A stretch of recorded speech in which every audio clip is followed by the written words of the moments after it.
नैराश्य। नमस्कार दोस्तों। बाज आदमी अपनी स्त्री से इसलिए नाराज रहते हैं कि उनको लड़कियां ही क्यों होती हैं, लड़के क्यों नहीं होते। जानते हैं कि इनमें स्त्री का दोष नहीं है, या है तो उतना ही जितना मेरा। फिर भी जब देखिए स्त्री से रूठे रहते हैं, उसे अभागिनी कहते हैं और सदैव उसका दिल दुखाया करते हैं। निरुपमा उन्हीं अभागिनी स्त्रियों में थी और घमंडीलाल त्रिपाठी उन्हीं अत्याचारी पुरुषों में। निरुपमा को 3 बेटियां लगातार हुई थीं और वह सारे घर की निगाहों से गिर गई थी। सास ससुर की अप्रसन्नता की तो उसे विशेष चिंता न थी। वे पुराने जमाने के लोग थे, जब लड़कियां गर्दन का बोझ और पूर्व जन्मों का पाप समझी जाती थीं। हाँ, उससे दुख अपने पतिदेव की अप्रसन्नता का था, जो पढ़े लिखे आदमी होकर भी उससे जली कटी सुनाते रहते थे। प्यार करना तो दूर रहा, निरुपमा से सीधे मुंह बात न करते। कई दिनों तक घर ही में न आते, और आते भी तो कुछ इस तरह खींचे तने हुए रहते कि निरुपमा थर थर कांपती रहती थी, कहीं गरज न उठे। घर में धन का अभाव न था, पर निरुपमा को कभी यह साहस न होता था कि किसी सामान्य वस्तु की इच्छा भी प्रकट कर सके। वह समझती थी, मैं यथार्थ में अभागिन हूँ, नहीं तो क्या भगवान मेरी कोख में लड़कियां ही रचते। पति की एक मृदु मुस्कान के लिए, एक मीठी बात के लिए उसका हृदय तड़प कर रह जाता था। यहाँ तक कि वह अपनी लड़कियों को प्यार करते हुए सकुचाती थी कि लोग कहेंगे, पीतल की नक पर इतना गुमान करती है। जब त्रिपाठी जी के घर में आने का समय होता तो किसी न किसी बहाने से वह लड़कियों को उनकी आंखों से दूर कर देती थी। सबसे बड़ी विपत्ति ये थी कि त्रिपाठी जी ने धमकी दी थी कि अब की कन्या हुई तो घर छोड़कर निकल जाऊंगा, इस नरक में क्षण भर भी न ठहरूंगा। निरुपमा को वह चिंता और भी खाए जाती थी। वह मंगल का व्रत रखती थी, रविवार, निर्जला एकादशी और न जाने कितने व्रत करती थी। स्नान पूजा तो नित्य का नियम था, पर किसी अनुष्ठान से मनोकामना न पूरी होती थी।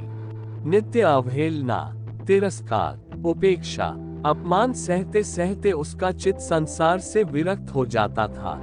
जहाँ कान एक मीठी बात के लिए, आंखें एक प्रेम दृष्टि के लिए, हृदय एक आलिंगन के लिए तरस कर रह जाए, घर में अपनी कोई बात ना पूछे, वहाँ जीवन से क्यों न अरुचि हो जाए। एक दिन घोर निराशा की दशा में उसने अपनी बड़ी भावज को एक पत्र लिखा। एक एक अक्षर से असह्य वेदना टपक रही थी। भावज ने उत्तर दिया, तुम्हारे भैया जल्द तुम्हें विदा कराने जाएंगे। यहाँ आजकल एक सच्चे महात्मा आए हुए हैं, जिनका आशीर्वाद कभी निष्फल नहीं जाता। यहाँ कई संतानहीन स्त्रियां उनके आशीर्वाद से पुत्रवती हो गईं। पूर्ण आशा है कि तुम्हें भी उनका आशीर्वाद कल्याणकारी होगा। निरुपमा ने ये पत्र पति को दिखाया। त्रिपाठी जी उदासीन भाव से बोले, सृष्टि रचना महात्माओं के हाथ का काम नहीं, ईश्वर का काम है। निरुपमा, हाँ, लेकिन महात्माओं में भी तो कुछ सिद्धि होती है। घमंडीलाल, हाँ होती है, पर ऐसे महात्माओं के दर्शन दुर्लभ हैं। निरुपमा, मैं तो इस महात्मा के दर्शन करूंगी। घमंडीलाल, चली जाना। निरुपमा, जब बांझिनों के लड़के हुए तो मैं क्या उनसे भी गई गुजरी हूँ। घमंडीलाल, कह तो दिया भाई, चली जाना। ये करके भी देख लो। मुझे तो ऐसा मालूम होता है, पुत्र का मुख देखना हमारे भाग्य में ही नहीं है। कई दिन बाद निरुपमा अपने भाई के साथ मैके गई। तीनों पुत्रियां भी साथ थीं। भाभी ने उन्हें प्रेम से गले लगाकर कहा, तुम्हारे घर के आदमी बड़े निर्दयी हैं। ऐसी गुलाब के फूलों सी लड़कियां पाकर भी तकदीर को रोते हैं। ये तुम्हें भारी हो तो मुझे दे दो। जब ननद और भावज भोजन करके लेटी तो निरुपमा ने पूछा, वह महात्मा कहाँ रहते हैं? भावज, ऐसी जल्दी क्या है, बता दूंगी। निरुपमा, है नजदीक ही ना। भावज, बहुत नजदीक, जब कहोगी उन्हें बुला दूंगी। निरुपमा, तो क्या तुम लोगों पर बहुत प्रसन्न है क्या? भावज, दोनों वक्त यही भोजन करते हैं, यही रहते हैं। निरुपमा, जब घर ही में वैद्य तो मरिए क्यों, आज मुझे उनके दर्शन करा देना। भावज, भेंट क्या दोगी? निरुपमा, मैं किस लायक हूँ? भावज, अपनी सबसे छोटी लड़की दे देना। निरुपमा, चलो, गाली देती हो। भावज, अच्छा यह न सही, एक बार उन्हें प्रेमालिंगन करने देना। निरुपमा, भाभी, मुझसे ऐसी हंसी करोगी तो मैं चली जाऊंगी। भावज, वह महात्मा बड़े रसिया हैं। निरुपमा, तो चूल्हे में जाया, कोई दुष्ट होगा। भावज, उनका आशीर्वाद तो इसी शर्त पर मिलेगा, वह और कोई भेद स्वीकार ही नहीं करते। निरुपमा, तुम तो यूं बातें कर रही हो मानो उनकी प्रतिनिधि हो। भावज, हाँ, वही ये सब विषय मेरे ही द्वारा तय किया करते हैं। मैं भेंट लेती हूँ, मैं ही आशीर्वाद देती हूँ, मैं ही उनके हितार्थ भोजन कर लेती हूँ। निरुपमा, तो ये कहो कि तुमने मुझे बुलाने के लिए ये हीला निकाला है। भावज, नहीं, उसके साथ ही तुम्हें कुछ ऐसे गुण बता दूंगी जिससे तुम अपने घर आराम से रहो। इसके बाद दोनों सखियों में कानाफूसी होने लगी। जब भावज चुप हुई तो निरुपमा बोली, और जो कहीं फिर कन्या हुई तो?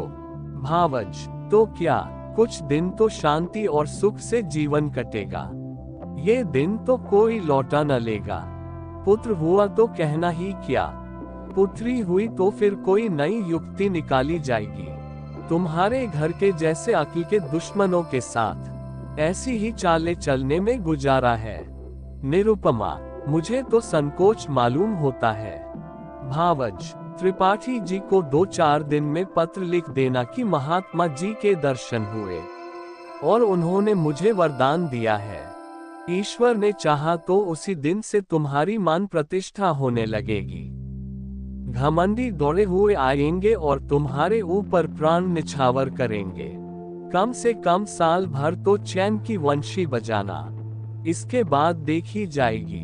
निरुपमा, पति से कपट करूं तो पाप न लगेगा। भावज, ऐसे स्वार्थियों से कपट करना पुण्य है। 3-4 महीने के बाद निरुपमा अपने घर आई। घमंडीलाल उससे विदा कराने गए थे। सरहज ने महात्मा जी का रंग और भी चोखा कर दिया। बोली, ऐसा तो किसी को देखा नहीं कि इन महात्मा जी ने वरदान दिया हो और वह पूरा न हो गया हो। हाँ, जिसका भाग्य ही फूट जाए उससे कोई क्या कर सकता है। घमंडीलाल प्रत्यक्ष तो वरदान और आशीर्वाद की उपेक्षा ही करते रहे। इन बातों पर विश्वास करना आजकल संकोचजनक मालूम होता है, पर उनके दिल पर असर जरूर हुआ। निरुपमा की खातिरदारियां होनी शुरू हुई। जब वह गर्भवती हुई तो सबके दिलों में नई नई आशाएं हिलोरे लेने लगी। सास जो उठते गाली और बैठते व्यंग्य से बातें करती थी, अब उसे पान की तरह फेरती। बेटी, तुम रहने दो, मैं ही रसोई बना लूंगी, तुम्हारा सिर दुखने लगेगा। कभी निरुपमा कल से का पानी या कोई चारपाई उठाने लगती तो सास दौड़ती, बहू रहने दो, मैं आती हूँ, तुम कोई भारी चीज मत उठाया करो। लड़कियों की बात और होती है, उन पर किसी बात का असर नहीं होता। लड़के तो गर्भ ही में मान करने लगते हैं। अब निरुपमा के लिए दूध का उठौना किया गया, जिससे बालक पुष्ट और गोरा हो। घमंडीलाल वस्त्रभूषणों पर उतारू हो गए। हर महीने एक न एक नई चीज लाते। निरुपमा का जीवन इतना सुखमय कभी न था। उस समय भी नहीं जब नवेली वधू थी। महीने गुजरने लगे। निरुपमा को अनुभूत लक्षणों से विदित होने लगा कि यह कन्या ही है, पर वह इस भेद को गुप्त रखती थी। सोचती, सावन की धूप है, इसका क्या भरोसा, जितनी चीज धूप में सुखानी हो सुखा लो। फिर तो घटा छाएगी ही। बात बात पर बिगड़ती। वह कभी इतनी मानशिला न थी, पर घर में कोई छू तक न करता कि कहीं बहू का दिल न दुखे, नहीं बालक को कष्ट होगा।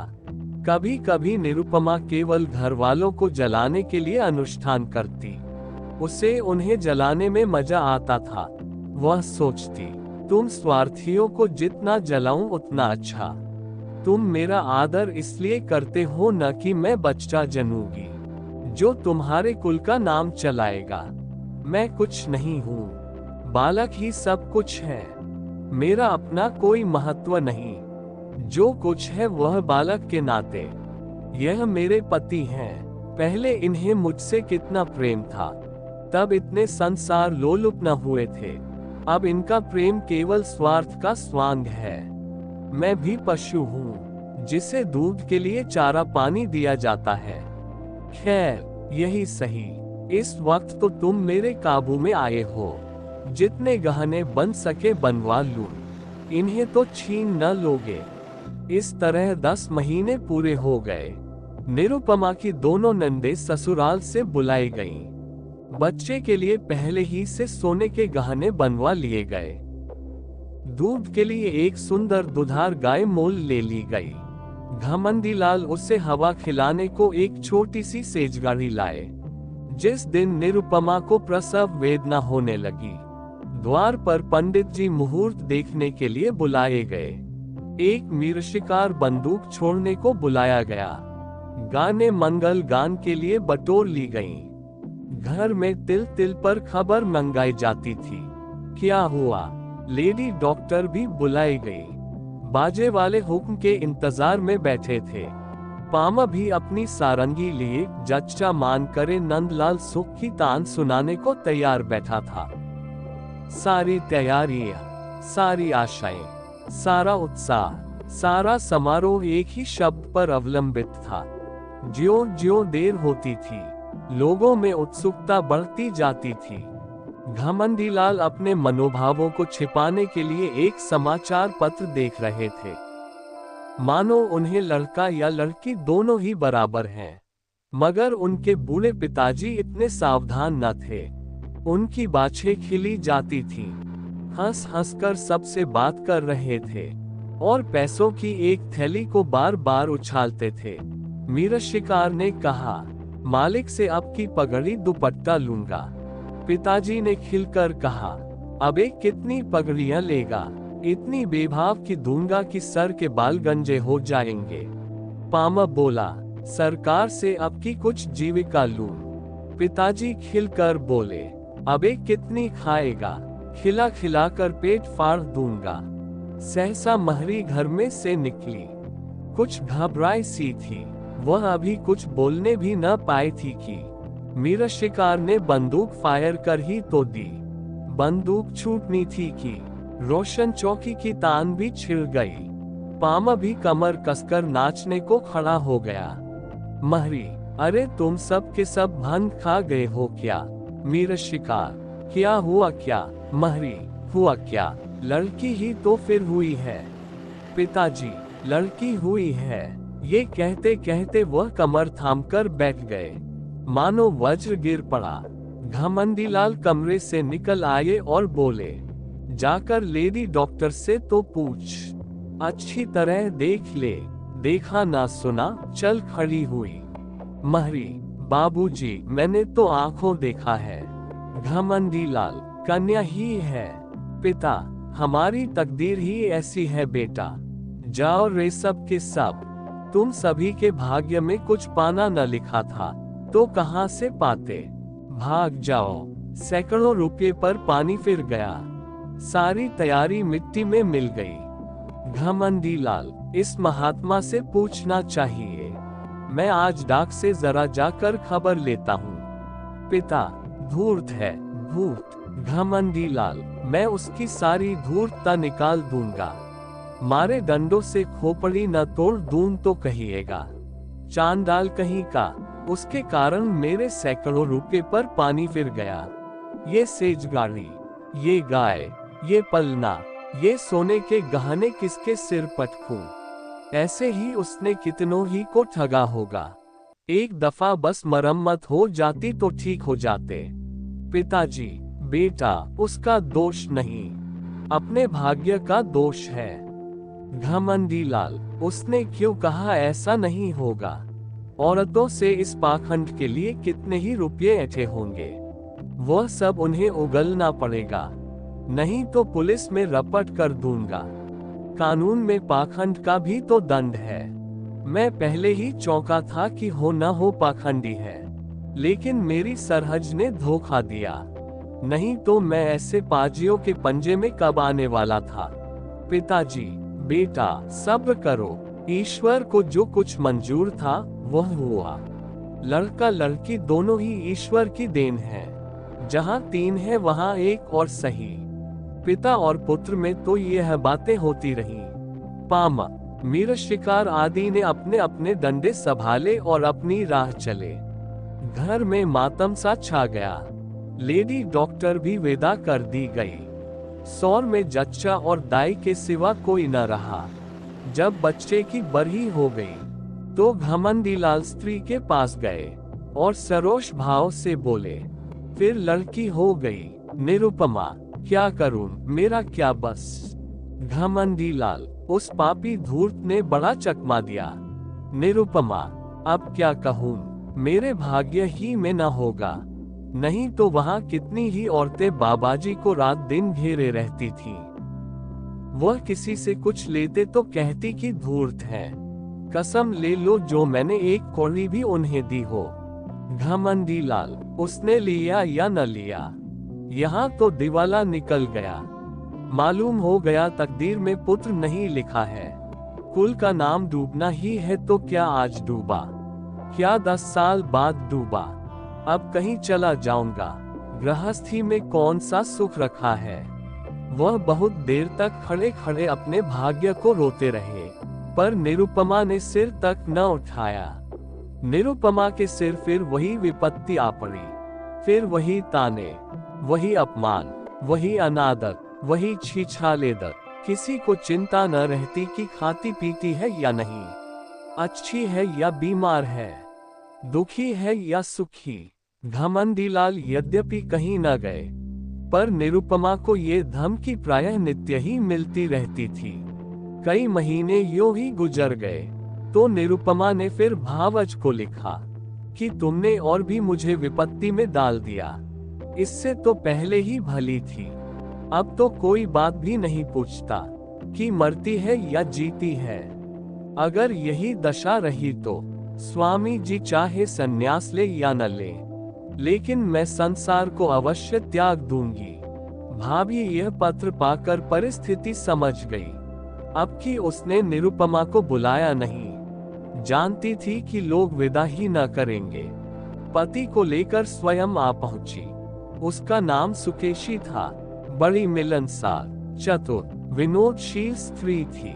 आते ही आते निरुपमा की गोद में कन्या देखी तो बोली, अरे ये क्या सास, भाग्य है और क्या। सुकेशी, भाग्य कैसा, इसने महात्मा जी की बातें भुला दी होंगी। ऐसा तो हो ही नहीं सकता कि वह मुंह से जो कुछ कह दे वह ना हो। क्यों जी, तुमने मंगल का व्रत रखा। निरुपमा, बराबर एक व्रत भी न छोड़ा। सुकेशी, 5 ब्राह्मणों को मंगल के दिन भोजन कराती रही। निरुपमा, ये तो उन्होंने नहीं कहा था। सुकेशी, तुम्हारा सिर मुझे खूब याद है। मेरे सामने उन्होंने बहुत जोर देकर कहा था, तुमने सोचा होगा ब्राह्मणों को भोजन कराने से क्या होता है। यह न समझा कि कोई अनुष्ठान सफल नहीं होता जब तक विधिवत उसका पालन न किया जाए। सास, इसने कभी इसकी चर्चा ही नहीं की। नहीं, 5 क्या 10 ब्राह्मणों को खिला देती। तुम्हारे धर्म से कुछ कमी नहीं है। सुकेशी, कुछ नहीं, भूल हो गई और क्या। रानी, बेटे का मुंह यूं देखना नसीब नहीं होता। बड़े बड़े जप तप करने पड़ते हैं। तुम मंगल के एक व्रत ही से घबरा गई। सास, अभागिनी है और क्या। घमंडी लाल, ऐसी कौन सी बड़ी बातें थी। जो याद न रही, वो खुद हम लोगों को जलाना चाहती है। सास, वही तो कहूं कि महात्मा की बात कैसे निष्फल हुई। यहाँ 7 बरसों तक तुलसी माई को दिया चढ़ाया, तब जाके बच्चे का जन्म हुआ। घमंडी लाल, इन्होंने समझा था दाल भात का कौर है। सुकेशी, खैर अब जो हुआ सो हुआ, कल मंगल है, फिर व्रत रखो और अब की 7 ब्राह्मणों को खिलाओ। देखे कैसे महात्मा जी की बात नहीं पूरी होती। घमंडी लाल, व्यर्थ है, इनके किए कुछ ना होगा। सुकेशी, बाबूजी आप विद्वान समझदार होकर इतना दिल छोटा करते हैं। अभी आपकी उम्र ही क्या है, कितने पुत्र लीजिएगा, नाको दम न हो जाए तो कहिएगा। सास, बेटी दूध पूत से भी किसी का मन भरा है। सुकेशी, ईश्वर ने चाहा तो आप लोगों का मन भर जाएगा, मेरा तो भर गया। घमंडी लाल, सुनती हो महारानी, अब की कोई गोलमाल मत करना, अपनी भाभी से सब ब्यौरा अच्छी तरह पूछ लेना। सुकेशी, आप निश्चिंत रहें, मैं याद करा दूंगी। क्या भोजन करना होगा, कैसे रहना होगा, कैसे स्नान करना होगा, ये सब लिखा दूंगी। और अम्मा जी, आज के 18 मास बाद आपसे कोई भारी इनाम लूंगी। सुकेशी 1 सप्ताह यहाँ रही और निरुपमा को खूब लिखा पढ़ाकर चली गई। निरुपमा का इकबाल फिर चमका। घमंडीलाल अब की इतने आश्वासित हुए कि भविष्य ने भूत को भुला दिया। निरुपमा फिर बांदी से रानी हुई। सास फिर उसे पान की भांति फेरने लगी। लोग उसका मुंह जोहने लगे, दिन गुजरने लगे। निरुपमा कभी कहती, अम्मा जी आज मैंने स्वप्न देखा कि एक वृद्ध स्त्री ने आकर मुझे पुकारा और एक नारियल देकर बोली, ये तुम्हें दिए जाती हूँ। कभी कहती, अम्मा जी अब की न जाने क्यों मेरे दिल में बड़ी बड़ी उमंगें पैदा हो रही हैं। जी चाहता है खूब गाना सुनूं, नदी में खूब स्नान करूं, हरदम नशा सा छाया रहता है। सास सुनकर मुस्कुराती और कहती, बहू ये शुभ लक्षण है। निरुपमा चुपके माजून मंगाकर खाती और अपने असल नेत्रों से ताकती हुई घमंडीलाल से पूछती, मेरी आंखें लाल हैं क्या? घमंडीलाल खुश होकर कहते, मालूम होता है नशा चढ़ा हुआ है, ये शुभ लक्षण है। निरुपमा को सुगंधों से कभी इतना प्रेम न था। फूलों के गजरों पर अब वह जान देती थी। घमंडीलाल अब नित्य सोते समय उससे महाभारत की वीर कथाएं पढ़कर सुनाते। कभी गुरु गोविंद सिंह की कीर्ति का वर्णन करते। अभिमन्यु की कथा से निरुपमा को बड़ा प्रेम था। पिता अपने आने वाले पुत्र को वीर संस्कारों से परिपूरित कर देना चाहता था। एक दिन निरुपमा ने पति से कहा, नाम क्या रखोगे? घमंडीलाल, ये तो तुमने खूब सोचा, मुझे तो इसका ध्यान ही न रहा था। ऐसा नाम होना चाहिए जिससे शौर्य और तेज टपके। सोचो कोई नाम। दोनों प्राणी नामों की व्याख्या करने लगे। जोरावरलाल से लेकर हरिश्चंद्र तक सभी नाम गिनाए गए, पर उस असामान्य बालक के लिए कोई नाम न मिला। अंत में पति ने कहा, तेज बहादुर कैसा नाम है? निरुपमा, बस यही नाम मुझे पसंद है। घमंडीलाल, नाम तो बढ़िया है। तेज बहादुर की कीर्ति सुन ही चुकी हो, नाम का आदमी पर बड़ा असर होता है। निरुपमा, नाम ही तो सब कुछ है। दमड़ी, छकौड़ी, घूरहू, कथवारू, जिसके नाम देखे उसे भी यथा नाम तथा गुण ही पाया। हमारे बच्चे का नाम होगा तेज बहादुर। प्रसव काल आ पहुंचा। निरुपमा को मालूम था कि क्या होने वाला है, लेकिन बाहर मंगलाचरण का पूरा सामान था। अब की किसी को लेश मात्र भी संदेह न था। नाच गाने का प्रबंध भी किया गया था। एक शामियाना खड़ा किया गया था और मित्रगण उसमें बैठे खुश गप्पियां कर रहे थे। हलवाई कड़ाह से पूरियां और मिठाइयां निकाल रहा था। कई बोरे अनाज के रखे हुए थे। कि शुभ समाचार पाते ही भिक्षुओं को बांटे जाएं। एक क्षण का भी विलंब न हो, इसलिए बोरों के मुंह खोल दिए गए थे। लेकिन निरुपमा का दिल प्रति क्षण बैठा जाता था। अब क्या होगा? 3 साल किसी तरह कौशल से कट गए और मजे में कट गए, लेकिन अब विपत्ति सिर पर मंडरा रही है। हाय, कितनी परवशता है! निरपराध होने पर भी ये दंड। अगर भगवान की इच्छा है कि मेरे गर्भ से कोई पुत्र न जन्म ले, तो मेरा क्या दोष? लेकिन कौन सुनता है? मैं ही अभागिनी हूँ, मैं ही कलमुही हूँ, इसीलिए न कि परवश हूँ। क्या होगा? अभी एक क्षण में ये सारा आनंदोत्सव शोक में डूब जाएगा। मुझ पर बौछारें पड़ने लगेंगी, भीतर से बाहर तक मुझी को कोसेंगे। सास ससुर का भय नहीं, लेकिन स्वामी जी शायद फिर मेरा मुंह न देखें, शायद निराश होकर घर बार त्याग दें। चारों तरफ अमंगल ही अमंगल है। मैं अपने घर की, अपनी संतान की दुर्दशा देखने के लिए क्यों जीवित हूँ? कौशल बहुत हो चुका, अब उससे कोई आशा नहीं। मेरे दिल में कैसे कैसे अरमान थे। अपनी प्यारी बच्चियों का लालन पालन करती, उन्हें ब्याहती, उनके बच्चों को देखकर सुखी होती। पर ये सब अरमान खाक में मिले जाते हैं। भगवान, तुम ही अब इनके पिता हो, तुम ही इनके रक्षक हो। मैं तो अब जाती हूँ, लेडी डॉक्टर ने कहा। वेल, फिर लड़की है। भीतर बाहर कोहराम मच गया, पिट्टस पड़ गई। घमंडी लाल ने कहा, जहन्नुम में जाए ऐसी जिंदगी, मौत भी नहीं आ जाती। उनके पिता भी बोले, अभागिनी है, वज्रभागिनी। भिक्षुओं ने कहा, रो अपनी तकदीर को, हम कोई दूसरा द्वार देखते हैं। अभी यह शोकोद्गार न होने पाया था कि लेडी डॉक्टर ने कहा, माँ का हाल अच्छा नहीं है, वो अब नहीं बच सकती, उसका दिल बंद हो गया है। दोस्तों, आपको ये कहानी कैसी लगी? आप अपने कमेंट के द्वारा हमें अवश्य बताएं। और ऐसी ही कहानियां सुनने के लिए हमारे चैनल को लाइक करें और सब्सक्राइब करें और शेयर करना ना भूलें।